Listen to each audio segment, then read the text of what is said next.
بسم اللہ الرحمن الرحیم۔ السلام علیکم۔ ناولز کاٹیج میں خوش آمدید۔ ہمارے آج کے ناول کا نام ہے تم ہنستی اچھی لگتی ہو اور اس کی رائٹر ہیں فرت اشتیاق۔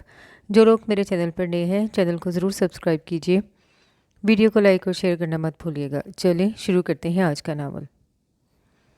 شاہ میر کے ساتھ کراچی سے کوئٹہ تک کا سفر ماہین کی زندگی کا بکواس ترین سفر تھا۔ اسے اپنی ذات پر بلا وجہ کی روک ٹوک اور تنقید زہر سے بھی بری لگتی تھی، اور شاہ میر سارے راستے دادا جان بنا یہ مت کرو، یہاں مت بیٹھو، ایسے مت کھاؤ کا راگ الاپتا رہا تھا۔ ممی نے اپنی عادت سے مجبور ہو کر اسے بے پناہ نصیحتوں سے نوازنے کے بعد شاہ میر سے کہا تھا، اس کا خیال رکھنا، مجھے تو اس لڑکی کے بے ڈنگے پن سے ہر وقت ڈر لگا رہتا ہے، تم بڑے ہو، تمہیں ہی اس کا دھیان رکھنا ہوگا۔ اور ممی کے ان ارشادات پر وہ بری طرح چڑ گئی تھی۔ اول تو اب کوئی چھوٹی سی بچی نہیں رہی تھی جسے کسی دیکھ بھال کی ضرورت ہو۔ پتہ نہیں ممی کو یہ بات کب سمجھ میں آئے گی کہ اب میں بڑی ہو چکی ہوں، اس نے جل کر سوچا۔ اور دوسرے یہ کہ شاہ میر خود کون سا کوئی بہت میچور اور ذمہ دار بندہ تھا، وہ اس سے محض 3 سال بڑا تھا، مگر اس 3 سالہ بڑائی کے باوجود گھر والے اور دیگر تمام لوگ اس کی ذہانت، سمجھداری اور سوچ بوجھ کے جس قدر قائل تھے، ماہین کے بارے میں سب کے خیالات اس قدر منفی نوعیت کے تھے۔ کوئٹہ ایئرپورٹ پر نانا با نے ان لوگوں کو ریسیو کیا، پورے 1 سال بعد ان سے ملی تھی، اس لیے انہیں دیکھنے کے ساتھ ہی بےتابی سے جا کر ان کے گلے لگ گئی۔ اس کے والہانہ انداز کا انہوں نے بھی بڑی گرم جوشی سے جواب دیا تھا۔ شاہ میر نے فوراً اسے ٹوکا، تم صرف نانا با سے بات کر رہی ہو یا سارے ایئرپورٹ سے مخاطب ہو؟ آہستہ آواز میں، انسانوں کی طرح بات نہیں کر سکتی؟ اور وہ جو راستے بھر کی بھری ہوئی تھی، نانا با کی شکل میں اپنا سب سے بڑا حمایتی دیکھ کر ان سے بولی، نانا با، یہ سارے راستے مجھے ڈانٹتا رہا ہے، ایسے مت کرو، ایسے مت چلو۔ ممی نے یوں ہی ازراہ تکلف میرا خیال رکھنے کو کہہ دیا تو یہ خود کو سچ مچ میرا بزرگ سمجھنے لگا ہے۔ اس کی شکایتوں پر نانا با کے لبوں پر مسکراہٹ دوڑ گئی تھی۔ اپنی اس نواسی میں تو ان کی جان تھی۔ اس کی پیدائش اپنے ننہال ہی میں ہوئی تھی۔ جس دنوں وہ پیدا ہونے والی تھی اس کے ڈیڈی کی پوسٹنگ لندن میں ہو گئی تھی۔ شوہر کے جانے کے بعد ممی کے لیے کراچی میں اکیلے رہنا مشکل ہوا تو وہ نانا کے پاس آ گئی۔ بعد میں ڈیڈی نے ان لوگوں کو وہیں اپنے پاس بلا لیا تھا، مگر اس دوران جو 1 سال ان لوگوں نے نانا با کے ہاں گزارا، وہ لوگ اس سے بہت مانوس ہو گئے تھے۔ اسی وقت سے ہی نانا اور نانی امی اس کے دل و جان سے عاشق ہو گئے تھے۔ ان لوگوں کی اس درجہ چاہت ہی کا سبب تھا کہ ہر سال گرمیوں کی چھٹیاں نانا با کے پاس آ کر گزارتی تھی۔ جون جولائی کی چھٹیوں میں ان لوگوں کی فیملی، خالہ اور چھوٹی خالہ کی فیملیز نانا با اور نانی امی کے پاس آیا کرتے تھے۔ یہ بھی عجیب اتفاق کا تھا کہ نانا کی تینوں بیٹیاں کراچی میں بیاہی گئیں۔ بیٹا ان کا صرف ایک ہی تھا جو برسوں پہلے وطن کو خیر آباد کہہ کر دیار غیر کا ہو گیا تھا۔ عید تہوار پر بیٹے، بہو اور پوتوں کو دیکھ کر وہ دونوں خوش ہو لیا کرتے تھے۔ وہ کبھی کبھار سوچتے، پتہ نہیں لوگ بیٹوں کی اتنی خواہش کیوں کرتے ہیں؟ کیا بیٹوں سے زیادہ بیٹیاں ماں باپ کی وفادار نہیں ہوتی؟ دوسرے گھر جا کر بھی ماں باپ کو نہیں بھولتی، اور بیٹے ماں باپ کی تنہائی کا خیال کیے بغیر اپنی اپنی دنیا بسا لیتے ہیں۔ ایسا ہی حال داؤد ماموں کا بھی تھا۔ وہ جو ایک بار کینیڈا کے ہوئے تو پھر ماں باپ کو بھول ہی گئے۔ داؤد ماموں کے اس طرح چلے جانے کے بعد ممی اور خالہ نے نانا با اور نانی امی پر بہت زور ڈالا کہ وہ لوگ گھر وغیرہ کرائے پر دیکھ کر کراچی شفٹ ہو جائیں۔ اس عمر میں تنہا رہنا نہایت دشوار ہے، مگر وہ دونوں ہی اپنا گھر اور اپنی جگہ چھوڑنے کو تیار نہ ہوئے تو سب کو خاموش ہونا پڑا۔ زیارت سے کچھ ہی آگے وہ نہایت ہی پرفضا اور حسین جگہ تھی جہاں وہ لوگ رہا کرتے تھے۔ طیبہ کے سیبوں کے باغ تھے اور وہیں قریب ہی ان کا گھر بھی تھا۔ قدیم طرز تعمیر کا شاہکار وہ خوبصورت سا گھر اور وہ جگہ اسے شروع سے ہی اچھی لگتی تھی۔ ایسا لگتا تھا جیسے کوئی پریوں کا مسکن ہے۔ صاف ستھری اور صحت بخش آب و ہوا اور آنکھوں کو تازگی بخشتے نظارے وہ سارا سال جہاں آنے کے لیے دن گن گن کر گزارتی تھی۔ جب تک سب بچے اسکول گوئنگ تھے، جون جولائی کی چھٹیوں میں سب باجماعت آیا کرتے تھے، لیکن اب کچھ سالوں سے ایسا ہونے لگا تھا کہ کبھی کسی کے ایگزامز ہیں تو کسی کے پریکٹیکلز، اور یوں وہ بچپنے والی بات ختم ہو گئی تھی۔ اس سال تو جون جولائی میں نانا ابا اور نانی امی داؤد ماموں کے پاس کینیڈا چلے گئے تو ان لوگوں کی ملاقات ہی نہ ہو پائی۔ نانا ابا بھی کاروبار کی مصروفیت کے سبب چکر نہ لگا سکے تو وہ ان لوگوں سے ملنے کے لیے بری طرح بے چین ہو گئی۔ وہ 2nd سیمسٹر کے ایگزام سے فارغ ہوئی تو فوراً ہی یہاں آنے کا پروگرام بنا لیا۔ ممی تو اسے اکیلے کبھی بھی نہ بھیجتی، وہ تو خدا کا کرنا ایسا ہوا کہ بڑی خالہ کے شاہ میر کے نانا ابا کے پاس جانے کی خبر سنائی۔ یہ ایک الگ داستان تھی کہ ممی کو منانے میں اسے کتنی مشقت کرنی پڑی تھی۔ شاہ میر نے اپنے ساتھ اس کے جانے کا سنا تو بہت چوں چرا کی، میں امتحانوں سے فارغ ہو کر 4 دن وہاں سکون سے گزارنے جا رہا ہوں اور آپ اس بلا کو میرے پیچھے لگا رہی ہیں۔ اس کی بات کا مہین سے زیادہ بڑی خالہ نے برا بنایا تھا۔ ان کی ڈانٹ پٹکار اور طویل لیکچر ہی کی وجہ سے وہ اسے ساتھ لے جانے پر آمادہ ہوا تھا۔ ننھیال کی طرف کے تمام بچوں میں وہ سب سے بڑا تھا اور اپنی اس بڑائی کو اس نے ہمیشہ ناجائز فائدہ اٹھایا۔ باقی بچے تو پھر بھی شرافت سے شروع وقت سے اس کی برائی کو تسلیم کر لیتے تھے، مگر ماہین اس سے 3 سالہ برائی ماننے کو تیار ہی نہ تھی۔ یوں شاہ میر کے مقابل صرف وہی ڈٹ گئی تھی۔ باقی چھوٹی خالہ کے بچے تو ابھی کافی چھوٹے تھے اور ان کے دونوں بھائی بھی شاہ میر سے خاصے چھوٹے ہونے کے سبب اسے بڑا بھائی تسلیم کرتے تھے۔ شاہ میر الیکٹرانیکل انجینئرنگ کر کے تازہ فارغ ہوا تھا۔ فائنل ایئر کا پروجیکٹ سبمٹ کروا کے اس نے جانے کا پروگرام بنایا۔ رزلٹ آنے میں ابھی کم سے کم 1 مہینہ تو لگنا ہی تھا۔ وہ یہ فارغ وقت نانا ابا اور نانی امی کے ساتھ وہاں کے پرفضا اور خوشگوار ماحول میں گزارنا چاہتا تھا۔ ماہین کی طرح اس کا بھی اپنے ننھال میں بہت دل لگتا تھا۔ ماہین میس کمیونیکیشن میں آنرز کر رہی تھی۔ اسے خود کو بچہ کہلوانے سے سخت چیڑ تھی، مگر گھر میں اور خاندان میں کوئی بھی یہ بات ماننے کو تیار نہ تھا۔ 2 سال بعد میں آنرز کر لوں گی اور آپ لوگ مجھے ابھی تک بچہ سمجھتے ہیں۔ یہیں آنے کے ایشو پر بحث ہوئی تو وہ چڑ کر بولی تھی، چلو تو پھر 2 سال گزرنے کا انتظار کر لیتے ہیں، 2 سال بعد ہم تمہیں بڑے ہو جانے کا سرٹیفکیٹ دیں گے۔ شاہ میر نے اس کا مذاق اڑایا تھا، پھر اسے مزید چرانے کے لیے سمیر سے بولا، یار سمیر، میں تو یہ سمجھتا ہوں کہ انسان اپنی عمر سے چھوٹا یا بڑا نہیں ہوتا، اس کی سوچ اور خیالات کی پختگی اسے بڑا یا چھوٹا ثابت کرتی ہے۔ مجھ سے پوچھو تو میں تمہیں ماہین کا بڑا بھائی سمجھتا ہوں۔ اور پھر اس بات پر ایک طویل جنگ چھڑی تھی۔ گھر پہنچے تو نانی امی بے چینی سے ان لوگوں کا انتظار کر رہی تھیں۔ بوا جی اور رحمت کاکا بھی ان لوگوں سے بڑی گرم جوشی سے ملے۔ بوا جی، آپ کے ہاتھوں کے پکے کھانے وہاں کراچی میں بھی بہت یاد آتے ہیں۔ ماہین نے چپلی کبابوں سے انصاف کرتے ہوئے بوا جی کو مخاطب کیا تو ان کے جواب دینے سے پہلے ہی شاہ میر بول اٹھا، بوا جی اس کی تعریفوں پر مت جائیے گا، یہ صرف آپ کو مسکا لگا رہی ہے تاکہ جب تک یہاں رہے آپ سے اپنی پسند کی چیزیں پکوا کر کھاتی رہے۔ ایسی ندیدی اور چٹوری لڑکی آج تک نہیں دیکھی۔ اور لڑکیوں کو دیکھو، سب کتنی ڈائٹ کانشیس ہوتی ہیں، کس چیز میں کتنی کیلوریز ہیں اس کا حساب کتاب رکھتی ہیں، اور ایک یہ ہے بس ہر وقت کھلائے جاؤ۔ ایسے مت ٹوکو میری بیٹی کو۔ نانا ابا نے شاہ میر کو ٹوکا تھا اور وہ جو اس کے کمنٹس پر تل ملائی ہوئی بیٹھی تھی فوراً بولی، کہنے دے نانا ابا، اسے ایسی باتوں سے مجھے فرق نہیں پڑتا، اب سب اس کی طرح تو ہو نہیں سکتے کہ گائے بھینسوں کی طرح چارے کھائے جائیں۔ ماہین نے اس کی پلیٹ بھر کے سیلڈ کھانے پر چوٹ کی تھی۔ میر، تمہارے پیپرز کیسے ہوئے؟ اس بار بھی پوزیشن آ رہی ہے کہ نہیں؟ نانی امی نے ماحول خوشگوار کرنے کی کوشش کے طور پر موضوع گفتگو تبدیل کر لیا۔ بہت اچھے ہوئے ہیں نانی امی، بس آپ لوگ ابھی سے تیاری کر لیں، میں نے آپ دونوں سے بڑا شاندار سا گفٹ وصول کرنا ہے۔ وہ مسکرا کر بولا، کیوں نہیں بھائی، جو مانگو گے ملے گا، لیکن شرط یہ ہے کہ پوزیشن پہلی ہونی چاہیے۔ نانا ابا نے بھی گفتگو میں حصہ لیا۔ بس آپ لوگ دعا کریں، وہ اپنی پلیٹ میں چاول ڈالتا ہوا بولا تھا۔ وہ سارا دن تو نانا ابا اور نانی امی کے ساتھ باتوں ہی میں گزر گیا۔ رات کھانے کے بعد وہ شاہ میر اور نانا ابا کافی دیر تک کارڈز کھیلتے رہے۔ نانی امی وہیں بیٹھی نیٹنگ کرتے ہوئے ان لوگوں کی باتوں سے لطف اندوز ہو رہی تھیں۔ ان لوگوں کے آنے سے نانا ابا اور نانی امی دونوں ہی بہت خوش ہو گئے تھے۔ بچوں کے آ جانے سے ان لوگوں کے گھر کی ویرانی ایک دم دور ہو گئی۔ صبح اس کی آنکھ تقریباً 11 بجے کھلی۔ منہ ہاتھ دھو کر نیچے آئی تو گھر میں صرف نانی امی اور بوا جی تھے۔ میر اور نانا ابا کہاں ہیں؟ ناشتہ کرتے ہوئے وہ بولی تھی، وہ دونوں تو صبح کے نکلے ہوئے ہیں، میر تمہارے نانا کے ساتھ باغوں کی سیر کرنے گیا ہے۔ نانی امی کے جواب پر اس کا منہ بن گیا تھا۔ اکیلے چلے گئے، میرا انتظار بھی نہیں کیا۔ اس کے شکوے پر وہ مسکرا دی، اب تمہیں کیا سوتے سے اٹھا دیتے، تمہارے نانا کو تو ویسے بھی وہاں سارا حساب کتاب چیک کرنے جانا تھا، تم ساتھ جاتی تو بھی بور ہو جاتی۔ میر تو خاص طور پر ساتھ گیا ہے ان کی مدد کرانے کے خیال سے۔ انہوں نے اسے مطمئن کرنے کی کوشش کی۔ نانا ابا کے باغات میں بڑے عمدہ اور معیاری پھل پیدا ہوتے تھے، فصل بھی اچھی ہوتی تھی۔ شاید ان کے کاروبار میں برکت کی وجہ بھی یہ تھی کہ وہ اس عمر میں بھی سارے کام خود کیا کرتے تھے۔ انہوں نے سارا کام ملازمین پر نہیں چھوڑا تھا۔ نئے دور کے تقاضوں سے خود کو ہم آہنگ کرتے ہوئے انہوں نے وہاں کافی ایڈوانس ٹیکنالوجی بھی استعمال کی تھی۔ باقاعدہ ایگریکلچرس اور سول انجینئر سے سالانہ اپنے باغات کا معائنہ کرواتے تھے۔ ناشتہ ختم کرتے ہوئے وہ باہر جانے کے لیے بے چین ہو گئی۔ لنچ ٹائم تک میر اور تمہارے نانا ابا آ جائیں گے، کھانے کے بعد میر کے ساتھ جہاں دل چاہے چلی جانا۔ نانی امی نے اس کا ارادہ جان کر انکار کیا تھا۔ اب میں کیا اتنی دیر اکیلی بیٹھی بور ہوتی رہوں؟ جانے دینا، زیادہ دور نہیں جاؤں گی، بس آس پاس کا ایک چکر لگا کر آ جاؤں گی، وہ منت بھرے انداز میں بولی تھی۔ کوئی ضرورت نہیں ہے، سکون سے بیٹھو، یہاں اکیلی عورتیں گھروں سے باہر نہیں نکلتی، اور تمہیں تو ڈھنگ سے راستے بھی یاد نہیں ہوتے۔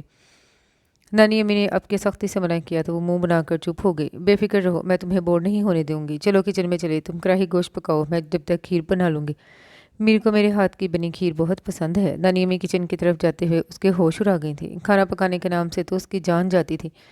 ایسا تو نہیں تھا کہ اسے کچھ بھی پکانا نہیں آتا تھا، بس یہ تھا کہ کچن میں اس کا دل نہیں لگتا تھا۔ بڑی مشکلوں سے مارے بندے کچن میں جاتی اور جلدی جلدی الٹا سیدھا کام کر کے وہاں سے بھاگنے کی کرتی۔ کیا ہے نانی امی، میں 2 دن یہاں سکون سے گزارنے آئی ہوں اور آپ مجھے باورچی کے فرائض تفویض فرما رہی ہیں، اور اتنا دعوتی اہتمام کرنے کی آخر ضرورت کیا ہے؟ وہ کیا کہیں کا لینڈ لارڈ ہے جس کے لیے کھیر پکنی بہت ضروری ہے؟ بس یہ بھوا جی نے بریانی بنا تو لی ہے، ایک ڈش کافی ہے۔ ویسے بھی اس طرح رزق ضائع ہوتا ہے، کھانے کی میز پر صرف ایک ہی ڈش ہونی چاہیے، اور میٹھے میں ہم لوگ فروٹ کھائیں گے جو صحت کے لیے نہایت مفید ہے۔ آئے اب چل کر بیٹھتے ہیں اور کچھ گپ شپ کرتے ہیں۔ وہ ان کا ہاتھ پکڑ کر کھینچتے ہوئے بولی، اور اس کی بات پر بوا جی اپنا بے ساختہ کہا روک نہیں پائی تھیں۔ نانی امی چہرے پر خفگی بھرے تاثرات لیے اسے گھور رہی تھیں۔ باتیں جتنی چاہے بنوا لو، جتنی تمہاری زبان چلتی ہے، اگر ہاتھ بھی چلتے ہوتے تو کیا بات تھی؟ کام نہ کرنے کے 100 بہانے سن لو اس لڑکی سے۔ گفتگو کے اختتام پر وہ بھوا جی سے مخاطب تھی۔ اچھا، پکانے کا دل نہیں چاہ رہا تو بیٹھے بیٹھے یہ بادام اور پستے ہی کاٹ لو۔ نانی امی کے مزید خفگی سے بچنے کے لیے وہ وہیں کچن میں موجود ٹیبل کے آگے کرسی گھسیٹ کر بیٹھ گئی تھی۔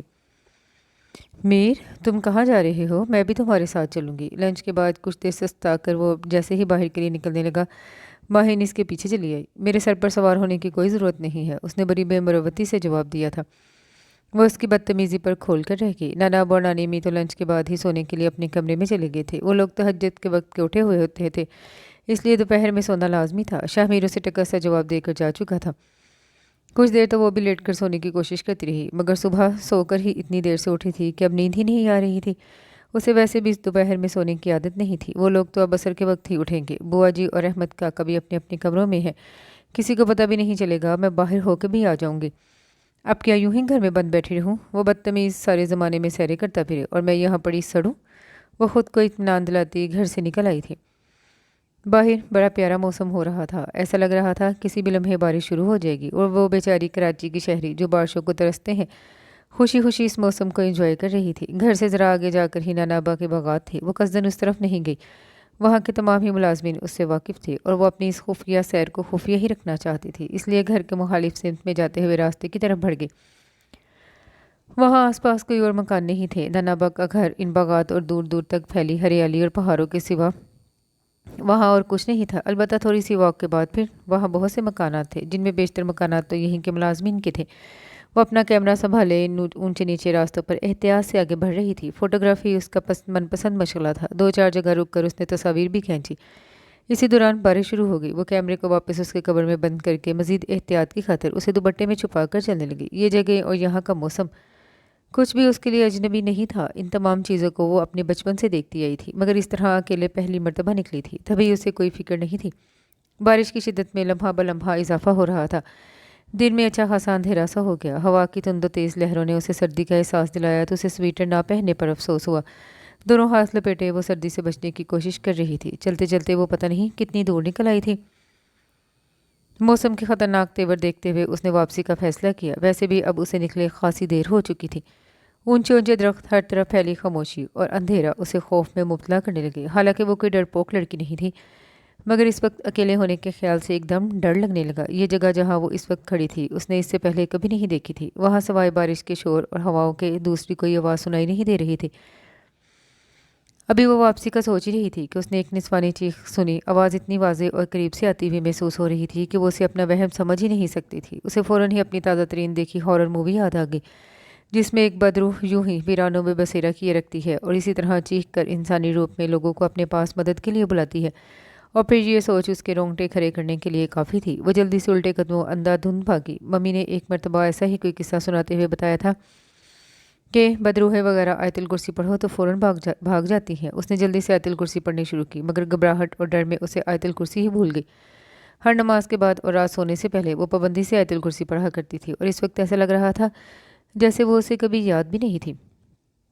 وہ دیوانہ باہر بھاگتی اللہ تعالیٰ سے دعائیں مانگ رہی تھی کہ اچانک کسی سے بری طرح ٹکرا گئی۔ اس کے منہ سے ایک طویل و عریض چیخ برآمد ہوئی۔ وہ آنکھیں مضبوطی سے بند کیے سوچ رہی تھی، میری زندگی کا آخری وقت آ گیا ہے۔ ان روحوں کے لیے آگے پیچھے کسی بھی طرف سے آنا مسئلہ نہیں ہوتا۔ ابھی اگر وہ دوبارہ پیچھے کی طرف بھاگوں گی تو وہ پھر میرے سامنے آ جائیں گی، اپنے لمبے لمبے دانت میری گردن میں گاڑ دیں گی۔ کیوں آئی ہو تم اکیلی؟ دوسروں کو پریشان کرنے کے علاوہ تمہیں کوئی اور کام آتا ہے؟